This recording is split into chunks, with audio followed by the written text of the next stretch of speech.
Hello guys, welcome to my YouTube channel knowledge Adda. आज के video में हम देखने वाले हैं हेस का नियम या जिसे हम कहते हैं हेस लॉ। तो बहुत ही ज्यादा इजी टॉपिक है और बहुत ही इम्पोर्टेंट टॉपिक है। यहाँ पे मैं आप लोगों को इसे एग्जाम्पल के थ्रू समझाऊंगी विद डायग्राम, तो आप लोगों को ये काफी जल्दी से समझ में आ जाएगा। उसके बाद हम जो है वो इसका डेफिनेशन जो है वो स्टार्ट करेंगे। तो स्टार्ट करते हैं आज का हम हेस लॉ। तो सबसे पहले बता दूं कि जो हेस नामक के जो साइंटिस्ट थे वो रूस के साइंटिस्ट थे। उन्होंने 1840 में मतलब 1840 में इस नियम का जो है वो प्रतिपादन किया था।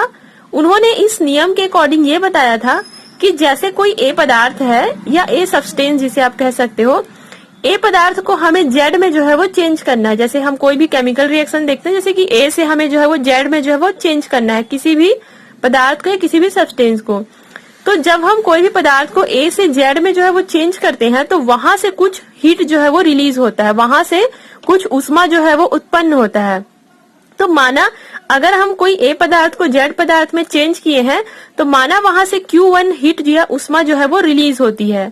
ये तो हम लोगों ने केवल एक ही स्टेप में ए से ए पदार्थ को जो है वो जेड पदार्थ में जो है वो चेंज कर दिया। ये तो था आपका पहला।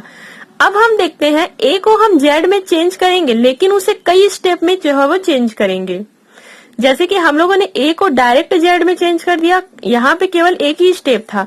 लेकिन अगर हम ए को जेड में चेंज करेंगे तो यहाँ पे कई स्टेप के थ्रू हम इसे जो है वो जेड में चेंज करेंगे। जैसे ए को पहले बी में चेंज करेंगे, फिर बी को पहले फिर सी में चेंज करेंगे, फिर सी को जो है वो जेड में चेंज करेंगे। मतलब वही है, ए पदार्थ से जेड पदार्थ यहाँ भी बन रहा है और ए पदार्थ से जो है वो जेड पदार्थ यहाँ भी बन रहा है। लेकिन दोनों में फर्क क्या है, ये जो है वो एक ही स्टेप में हो जा रहा है और ये जो है वो अलग अलग स्टेप में हो रहा है। ये जो अलग अलग स्टेप में हो रहा है, यहाँ से भी हीट जो है वो रिलीज हो रहा है। मान लो यहाँ से Q1, Q2, Q3 जो है वो हीट यहाँ पे रिलीज हो रहा है। लेकिन हम यहाँ पे ये देखते हैं कि अगर हम ए से जेड पदार्थ बनाते हैं तो जितनी ऊष्मा यहाँ पे रिलीज हो रही है, जितनी हीट यहाँ पे रिलीज हो रही है, उतनी टोटल हीट जो है वो इधर भी रिलीज होगी। मतलब यहाँ पे फर्क नहीं पड़ता है कि वो जो आपका रिएक्शन हो रहा है वो कितने स्टेप में हो रहा है, चाहे जितने भी स्टेप में हो। बन क्या रहा है, यहाँ पे ए से जेड पदार्थ बन रहा है। तो ए से जेड पदार्थ अगर हम एक स्टेप में बनाते हैं तो भी उतना ही हीट रिलीज होता है। ए से जेड पदार्थ हम अलग अलग स्टेप में बनाते हैं तो भी उतना ही हीट जो है वो रिलीज होता है। मतलब यहाँ पे जो आप Q1, Q2 और Q3 देख रहे हो, उसका वो जो भी हम इसे जब हम ऐड करेंगे तो उसका इक्वल जो है वो Q1 ही जो है वो आएगा। मतलब यहाँ पे सेम ही इसका जो है वो हीट रिलीज जो है वो होगा। तो हेस के नियम के अकॉर्डिंग उन्होंने क्या समझा कि अगर किसी पदार्थ को हम दूसरे पदार्थ में चेंज करते हैं, चाहे हम उसे एक ही स्टेप में चेंज करें या एक पद में चेंज करें या चाहे हम उसे अलग अलग स्टेप में चेंज करें, जितने भी स्टेप में चेंज करें, मतलब वही होगा। दोनों तरीके से अगर हम ए से जेड बनाएं तो हीट जो है वो सेम जो है वो यहाँ से जो है वो रिलीज होगा। मतलब यहाँ से ऊष्मा की मात्रा जो भी उत्पन्न होगी इस केमिकल रिएक्शन से, वो दोनों का वैल्यू जो है वो सेम रहेगा। तो चलिए मैं आप लोगों को यहाँ पे थ्योरेटिकल प्रूफ बताती हूँ, उसके बाद हम इसका डेफिनेशन देखेंगे।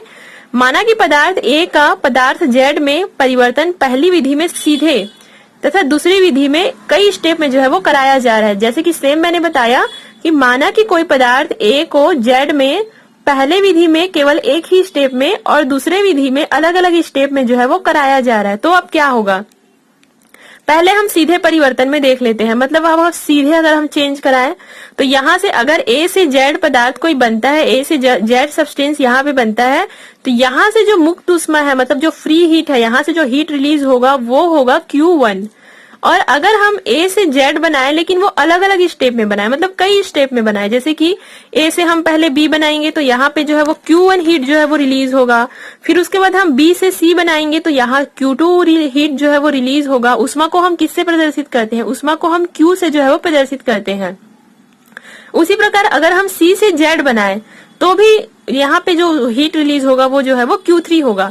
लेकिन अगर हम Q1, Q2, Q3 को तीनों को ऐड करें तो इसका वैल्यू जो है वो Q2 होगा। तो लेकिन ये जो Q1 और Q2 है वो दोनों जो है वो बराबर होगा। ये जो है वो हेस के नियम के अकॉर्डिंग है। मतलब ये जो Q1 का वैल्यू है, मतलब जैसे पहले हम लोगों ने एक ही स्टेप में ए से जेड बनाया और यहाँ से जो है वो Q1 रिलीज हुआ, लेकिन अगर हम लोगों ने इसे अलग अलग स्टेप में कराया तो इन तीनों का वैल्यू जो है वो Q2 आया।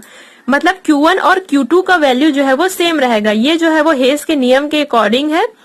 चाहे अभिक्रिया कितने भी स्टेप में आप क्यों ना कराओ, जो उष्मा वहां से रिलीज होगा, जो हीट वहां से रिलीज होगा, उसका वैल्यू दोनों विधियों में जो है वो सेम ही रहेगा। यही है आपका हेस लॉ। चलिए अब हम इसका मोस्ट इंपॉर्टेंट डेफिनेशन देखते हैं। डेफिनेशन आपको एज इट इज जो है वो लिखना पड़ेगा बुक से, बुक में जैसे दिया है या फिर मेरे नोट्स में जैसे दिया है, आपको एज इट इज इस नियम को जो है वो लिखना होगा। तो डेफिनेशन में सबसे पहले हम साइंटिस्ट का नाम लिखते हैं। हेस के नियम का प्रतिपादन रूसी रसायनज्ञ मतलब रूस के साइंटिस्ट ने सन 1840 में किया था। इसके अनुसार यदि कोई रासायनिक परिवर्तन दो या दो से अधिक विभिन्न प्रक्रियाओं द्वारा संपन्न कराया जाए तथा प्रत्येक प्रक्रिया एक या एक से अधिक पदों में हो, तो संपूर्ण परिवर्तन में उत्सर्जित या अवशोषित ऊष्मा का परिमाण समान रहेगा, चाहे परिवर्तन किसी भी तरीके से क्यों न संपन्न कराया गया हो। मतलब इसमें ये कहा गया है कि रासायनिक परिवर्तन मतलब अगर हम यहाँ पे कोई भी केमिकल चेंजेस करा रहे हैं, चाहे वो हम एक विधि में कराएं चाहे वो दूसरे विधि में कराएं, कितने भी विधि में कराएं, दोनों का वैल्यू जो है वो सेम ही आने वाला है। दूसरे विधि में अगर हम अलग अलग स्टेप में कराते हैं तो भी आपका वैल्यू जो है वो पहले विधि से जो आप कराए थे और वहां जो हीट रिलीज हुआ था उसका वैल्यू और पहले का वैल्यू जो है वो दोनों सेम रहेगा।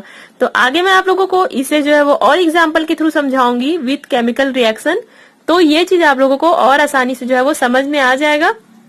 तो आपको ये जो डेफिनेशन है उसे अच्छे से आप नोट कर लीजिएगा। Same as it is definition आप लोगों को लिखना होगा। यदि कोई रासायनिक परिवर्तन में, जैसे कि यहाँ पे रासायनिक परिवर्तन हो रहा है, ए से जेड में जो है वो यहाँ पे चेंजेस हो रहा है, दो या दो से अधिक विभिन्न प्रक्रियाओं द्वारा संपन्न कराया जाए और प्रत्येक प्रक्रिया या प्रत्येक प्रोसेस एक या एक से अधिक स्टेप में कराया जाए, तो जितना उत्सर्जित होगा हीट उसका परिमाण या उसका जो भी मात्रा रहेगा वो समान रहेगा, चाहे परिवर्तन किसी भी तरीके से जो है वो क्यों ना संपन्न जो है वो कराया जाए। इससे आपका क्या प्रूव होता है हेस के नियम के अकॉर्डिंग, कि अगर हम कोई भी पदार्थ को दूसरे पदार्थ में चेंज करते हैं तो वहां से जो भी ऊष्मा रिलीज होगा वो सेम ही रहेगा, चाहे अगर हम उसे अलग अलग स्टेप में करें, चाहे हम उसे 10 प्रकार से किसी भी स्टेप में करें, वहां से हीट रिलीज जो है वो सेम ही होगा। यही आपका हेस का लॉ है। तो ये तो मैंने आप लोगों को जो बताया वो इसका थ्योरेटिकल प्रूफ है, मतलब सैद्धांतिक प्रमाण है कि सिद्धांत के अकॉर्डिंग इन्होंने कैसे प्रूफ किया है। अब हम देखते हैं इसका प्रायोगिक प्रमाण, जिसे हम कहते हैं एक्सपेरिमेंटल प्रूफ। यहाँ पे हमें जो है वो कार्बन डाइऑक्साइड जो है वो बनाना है, तो इसे मैं 2 तरीके से बनाऊंगी। पहला तरीका मेरा बहुत ही ज्यादा सिंपल होगा। हम यहाँ पे पहले कार्बन को लेंगे जो कि सॉलिड है, एस मतलब सॉलिड, और यहाँ पे हम O2 लेंगे मतलब ऑक्सीजन लेंगे जो कि गैसियस स्टेट में है, मतलब गैस फॉर्म में है। दोनों को आपस में मिला देंगे, क्या बन जाएगा आपका CO2। तो ये जो हमारा पहला मेथड था वो वेरी सिंपल था। एक ही स्टेप में हम लोगों ने कार्बन और ऑक्सीजन को आपस में मिला दिया और हमारा बन गया CO2। यहाँ से 94.3 कैलोरी जो भी आपका हीट है वो यहाँ से जो है वो रिलीज हो रहा है। ये तो आपका बहुत ही इजी मेथड था। फर्स्ट स्टेप, एक ही स्टेप में हम लोगों ने इसे कंप्लीट कर दिया, लेकिन हमें यहाँ पे एक्सपेरिमेंटल प्रूफ करना है। यही चीज को हम कई तरीके से घुमा फिरा कर जो है वो CO2 जो है वो बनाएंगे। तो सबसे पहला स्टेप में हम क्या करेंगे, ये पहला तरीका था जो मैंने रेड पेन से लिखा हुआ, वो पहला तरीका था। अब हम यहाँ पे जो है वो दूसरा तरीका अपना जो है वो लेने वाले हैं। तो जो मैं आपको दूसरा तरीका बताऊंगी वो उसे जो है वो मैं 2 स्टेप में जो है वो कंप्लीट करूंगी। तो पहले स्टेप में हमें क्या करना है, कार्बन हम लोगों ने यहाँ पे जो है वो सॉलिड लिया हुआ है और यहाँ पे हम लोगों ने O2 गैस लिया हुआ है, लेकिन वो हाफ है। क्लियर हुआ? ये जो ऑक्सीजन का O2 है वो जो है वो हाफ है। तो यहाँ पे आपका क्या बनेगा CO, क्योंकि O2 यहाँ पे नहीं है, केवल एक ही ऑक्सीजन है यहाँ पे। तो मतलब ऑक्सीजन जो है वो O2 यहाँ पे जो है वो हाफ है, तो यहाँ पे केवल एक ही ऑक्सीजन हुआ। तो अब आपका क्या बना COG, मतलब CO जो है वो गैसियस फॉर्म में है और यहाँ से आपका 26 कैलोरी जो भी हीट है वहां से जो है वो रिलीज हुआ है।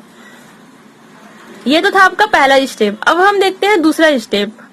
दूसरा स्टेप में हम क्या करेंगे, पहले स्टेप में हमें क्या प्राप्त हुआ था CO, तो हम CO को जो है वो यहाँ पे लिख देंगे COG। अब हम इसमें फिर से हाफ O2 जो है वो ऐड करेंगे जो कि गैसियस फॉर्म में है। अब क्या होगा, CO तो पहले से ही, यहाँ पे हाफ O2 मतलब एक ऑक्सीजन यहाँ पे है, तो ये क्या बन जाएगा आपका CO2। यहाँ से कितना कैलोरी जो है वो हीट यहाँ उष्मा जो है यहाँ से रिलीज होगा 68.3। दोनों में हम लोगों ने सेम ही किया, सेम प्रोडक्ट ही हमारा बना है, यहाँ भी CO2 बना है, यहाँ भी CO2 बना है। लेकिन पहले मेथड को हम लोगों ने एक ही स्टेप में कंप्लीट कराया था, बट दूसरा मेथड को हम लोगों ने 2 स्टेप में जो है वो कंप्लीट कराया है। अब हम देखते हैं कि ये जो है वो हेल्स लॉ को जो है वो प्रूव करते हैं कि नहीं। तो हम यहाँ पे देखते हैं पहले स्टेप का जो हीट है और दूसरे स्टेप का जो हीट है उसे आपस में जो है वो ऐड करते हैं, और हम ये चेक करेंगे कि जब दोनों को हम जोड़ते हैं तो 94.3 आता है कि नहीं। तो अगर हम 26 प्लस 68.3 करते हैं तो यहाँ पे हमें 94.3 कैलोरी उष्मा जो है वो यहाँ पे हमें प्राप्त होता है, जो कि हम लोगों ने यहाँ पे देखा, यहाँ भी 94.3 प्राप्त हुआ था और यहाँ भी हमें 94.3 जो है वो यहाँ पे प्राप्त हुआ है, मतलब दोनों में सेम है। तो यहाँ पे क्या प्रूव हुआ कि चाहे किसी भी रिएक्शन को हम एक ही स्टेप में कराएं, 2 स्टेप में कराएं, चाहे अलग अलग स्टेप में कराएं, वहां से आपका जो भी हीट रिलीज होगा वो समान ही रहेगा। बट इसे कई बार जो है वो प्रूव करने भी आता है कि हेल्स लॉ को प्रूव करें। तो यहाँ पे देखिए, ये जो आपका रासायनिक परिवर्तन जो भी हो रहा है, मतलब केमिकल चेंजेस जो भी हो रहा है, वो एक बीजगणित के समान जो है वो होता है। अभी तक आप लोगों ने ये सुना होगा कि केमिकल रिएक्शन को हम केमिकल रिएक्शन के बारे में आप लोगों ने बहुत सुना होगा, बट ये जो आज का आपका टॉपिक है इसमें जो है वो थोड़ा मैथ्स की तरह भी हम यहाँ पे जो है वो कैलकुलेट करते हैं। यहाँ पे भी हम जो है वो प्लस करेंगे, ऐड करेंगे, गुणा करेंगे, भाग करेंगे, मल्टीप्लाई, मतलब जो भी है सारा चीज यहाँ पे हम करेंगे। तो जैसे कि अगर हमें इसे दोनों को जो है वो प्रूव करना है तो यहाँ पे हम क्या करेंगे, ऊपर वाले और नीचे वाले में जो जो आपको सेम दिख रहा है उसे हम जो है वो क्रॉस करेंगे, कट करेंगे। मतलब यहाँ पे आपका ये जो CO है और ये जो CO है दोनों को जो है वो कट कर देंगे।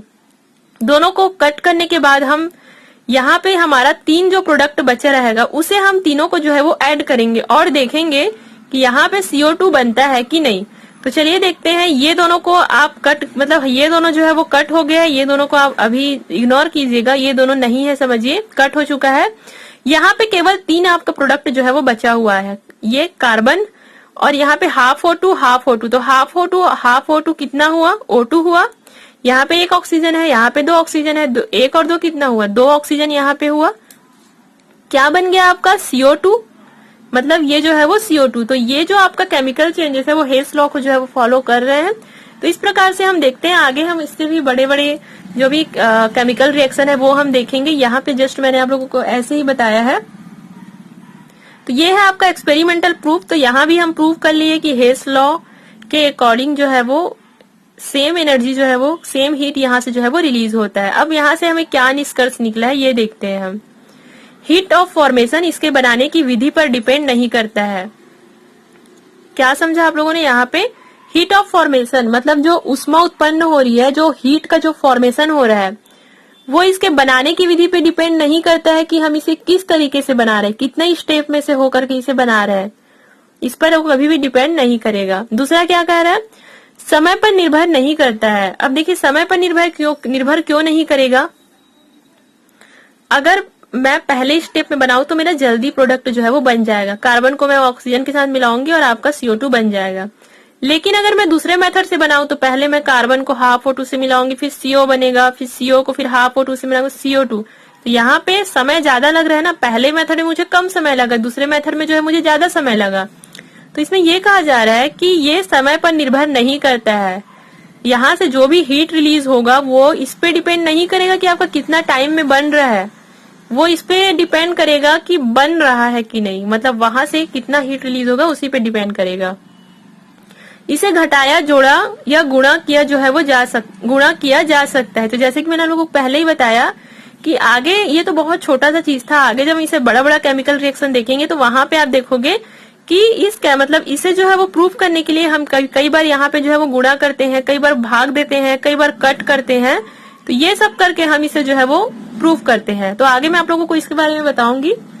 तो ये हुआ आज का आपका निष्कर्ष, एक्सपेरिमेंटल प्रूफ हम लोगों ने किया हेस नियम का। अब हम लोग देखते हैं कि हेस नियम के जो है वो क्या उपयोग होते हैं। हेस नियम के उपयोग, यूज ऑफ हेस लॉ। तो सबसे पहला यहाँ पे लिखा है कार्बन और हाइड्रोजन में सीधा संयोग नहीं होता है। जैसे कि अगर हमें CH4 बनाना हो तो कभी भी हम C+2H2 जो है वो नहीं कर सकते, डायरेक्ट यहाँ पे CH4 जो है वो नहीं बना सकते, हमें उसे अलग अलग स्टेप में जो है वो बनाना होगा।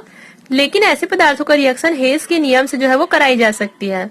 मतलब जो डायरेक्ट यहाँ पे रिएक्शन नहीं कर पाते हैं, इस प्रकार के कुछ पदार्थ होते हैं उसे हम अलग अलग स्टेप में करके जो है वो बनाते हैं।